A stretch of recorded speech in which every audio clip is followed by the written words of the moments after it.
Welcome to Rapid Reads Club. Today we are going to explore one of the most important and powerful books ever written. The book Sapiens, A Brief History of Humankind by Yuval Noah Harari. It's not just a history book, it is a journey through time. It tells the story of how human beings started as weak creatures and slowly became the rulers of the world. This book explains our past, our present, and even our possible future in a very fascinating way. Thousands of years ago, humans were not special. In fact, they were just one kind of animal among many others. Lions were stronger, elephants were bigger, and sharks were even more dangerous. Humans were weak creatures trying to survive in forests and jungles. But one thing made humans different. Humans could think deeply, imagine things, and communicate through language. Around 70,000 years ago, something extraordinary happened. Harari calls it the cognitive revolution. Humans developed the ability to speak in complex languages. But languages was not only used to warn others about danger or to find food. But human learns how to share stories, beliefs, and ideas. They could imagine things that did not physically exist. This was the secret power of humankind. Animals can communicate, but humans can cooperate in every large number because they believe in the same stories. Nations, religions, money, laws, and companies are well based on shared imagination. Money itself is only a piece of paper, but people trust it. Countries exist because people believe in borders and flags. Religion exists because millions believe in the same spiritual ideas. Harari explains that this ability to believe in shared stories allowed humans to work together in huge groups. Because of this, humans became stronger than all other creatures. As humans spread across the world, they slowly changed nature itself. Many giant animals disappeared after humans arrived in new lands. Humans hunted them, changed environments, and became the most powerful species on earth. Then came together great turning point called the agricultural revolution. About 12,000 years ago, humans stopped wandering from place to place and started farming.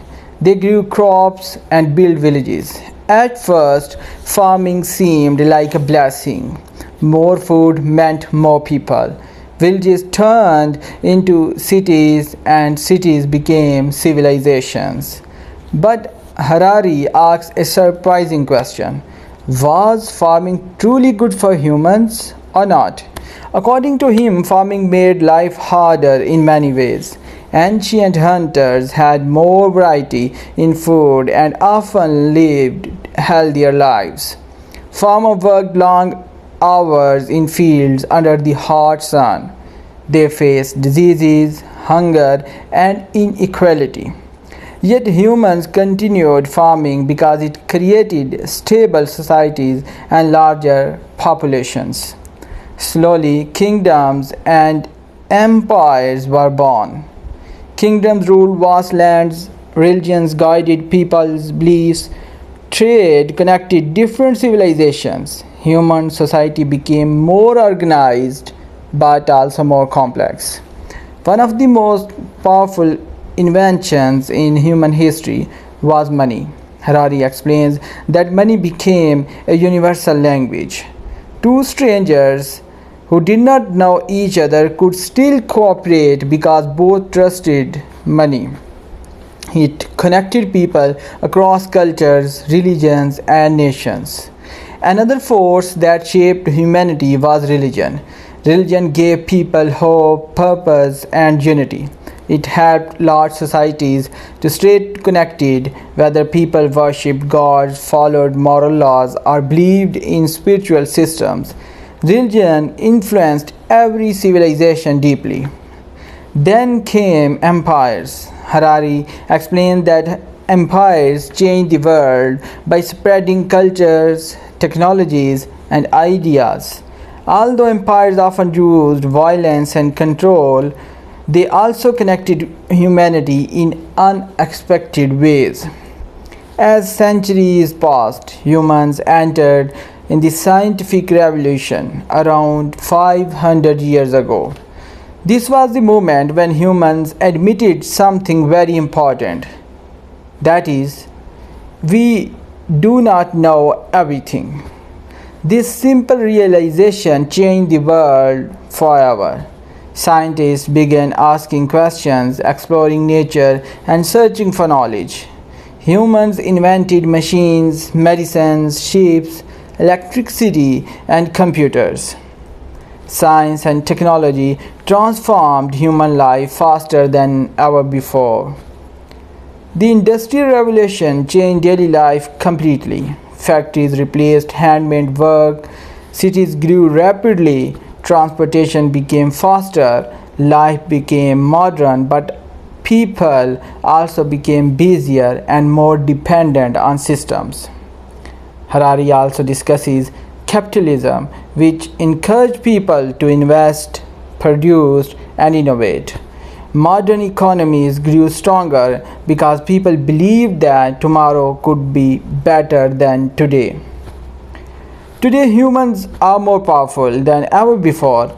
We can travel to space, edit genes, and create artificial intelligence. But Harari asks a very deep question here. Are humans happier now? Despite modern comforts, many people still feel stress, loneliness, and dissatisfaction. Humans achieved power over nature, but many still struggle to find peace within themselves. The book finally turns toward the future. Harari warns that humans may soon change themselves through technology and genetic engineering.